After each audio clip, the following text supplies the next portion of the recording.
গুড়ি গুড়ি বৃষ্টি হইতেছে আর পাবলিকের ছোটাছুটি। ডেনমার্কের অসাধারণ আসলে অপূর্ব দৃশ্য এগুলো।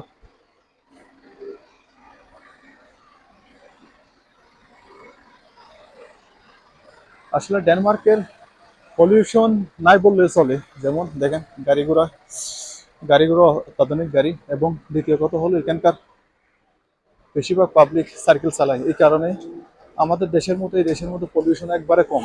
যদি আমাদের দেশের মধ্যে 50% হয়, এখানে হবে মাত্র 5%। কারণ এখানে তারা অনেক কিছু মেনটেন করে। ওই জায়গায় দেখেন এখানে প্রতিটা লোকের কাছে সার্কেল, কত রকমের যে সার্কেল আছে এখানে আপনারা আসলে দেখতে পারবেন।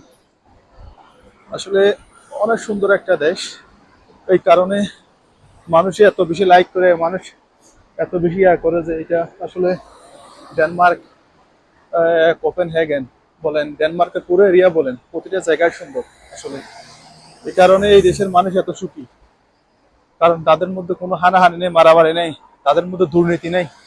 দুর্নীতি জিনিসটা থাকলে প্রতিটা দেশের মধ্যে মানুষ ভেদাভেদ সৃষ্টি হয়ে যায়। কারণ এখানে দুর্নীতি নেই, এই কারণে সবার সমান, সবার চোখে সবাই সমান এই দেশের মধ্যে। আর বাইরের যে লোকগুলো আসে না, আপনি যখন একশো ভালো লোকের কাছে, 100 জন লোকের ভালো লোকের বিড়ি যখন আপনি 5 জন যখন খারাপ লোক ঢুকবেন না, আপনার অটোমেটিকলি ভালো হয়ে যেতে হবে। কারণ ওদের ওদের কালচার গুলো, ওদের ইয়াগুলো যখন আপনি দেখবেন, আপনি নিজে নিজে ভালো হয়ে যাবেন। কারণ আপনি খারাপ থাকতে পারবেন না, এই হলো তার প্রমাণ।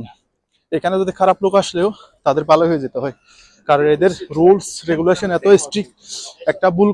একটা যদি আপনি ভুল করেন, এটা আপনার আইডিতে, আপনি যত বছরই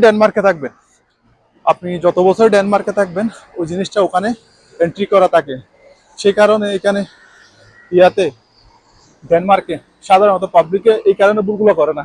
কারণ একবার যদি করেন, আপনি যদি আপনার হিস্ট্রির মধ্যে লেখা থাকে, আপনি কোনো প্রকার সরকার থেকে কোনো রকমের সুযোগ সুবিধা পাবেন না। আর যদি আপনি কোনো ইমিগ্রেন্ট হয়ে থাকেন, বাইরের দেশের কোনো কেউ হয়ে থাকেন, তাহলে তো আপনার জন্য আরো বিপদ। কারণ আপনি 5 বছর 10 বছর যখন আপনি পার্মানেন্ট রেসিডেন্টের জন্য অ্যাপ্লাই করবেন, তখন আপনার বড় একটা এফেক্ট পড়ে হলো ওই আপনার একটা ভুলের কারণে। আপনার বড় একটা এফেক্ট করবো হলো আপনার ওই পার্মানেন্ট রেসিডেন্টের মধ্যে। কারণ এটা একটা কেস হয়ে থাকে আপনার লাইফের মধ্যে, এটা একটা অন্যরকম একটা টার্নিং পয়েন্ট। না, এটা যদি বলতে গেলে এটা একটা দুর্ঘটনার মতো হয়ে থাকে, এরকম এরকম কিছু। এই কারণে পাবলিক এখানে এই আপনার ডেনমার্কের মধ্যে পাবলিক ইয়া করে না, এত বেশি ক্রাইম করে না, এত বেশি ইয়া করে না। কারণ এটা পুরো হিস্ট্রির মধ্যে দেখা যায়। তো এই কারণে বলতেছি, 100 লোকের ভিতরে যে আপনি 5 জন 10 জন ঢুকে যান খারাপ লোকও, আপনার ভালো অবশ্যই হতে হবে। কারণ না হলে আপনার চলা মুশকিল হয়ে যাবে। কারণ আপনি ডেলি দেখতেছেন একটা লোকের হ্যাবিট, আপনি কতদিন খারাপ থাকতে পারবেন? এদের হ্যাবিট দেখতে দেখতে দেখতে দেখতে আপনি দেখবেন আপনার ভিতরে ওই হ্যাবিটটা একদিন চলে আসবে। তো এই কারণে মানুষ ডেনমার্ক আসলে মানুষ ভালো হয়ে যায়। ডেনমার্ক বলেন, সুইডেন বলেন, তারপরে আপনি যদি বলেন নরওয়ে বলেন, এই সমস্ত কান্ট্রির মধ্যে, তারপর আছে সুইজারল্যান্ড বলেন, এগুলো কানুনগুলাকে সবাই যে এত রেসপেক্ট করে, এই কারণে দেশগুলো আজকে এত উন্নত। এখানে যে প্রধানমন্ত্রী গাড়িও আছে, যদি এই রাস্তা দিয়ে আসে, সে দাঁড়িয়ে থাকবে, সিঙ্গেল কোর্সে দাঁড়িয়ে থাকবে। আপনি সিঙ্গেল ওপেন হয়েছে, সে যাবে। সে প্রধানমন্ত্রী, ডাজন্ট ম্যাটার। এখানে সবাই সমান।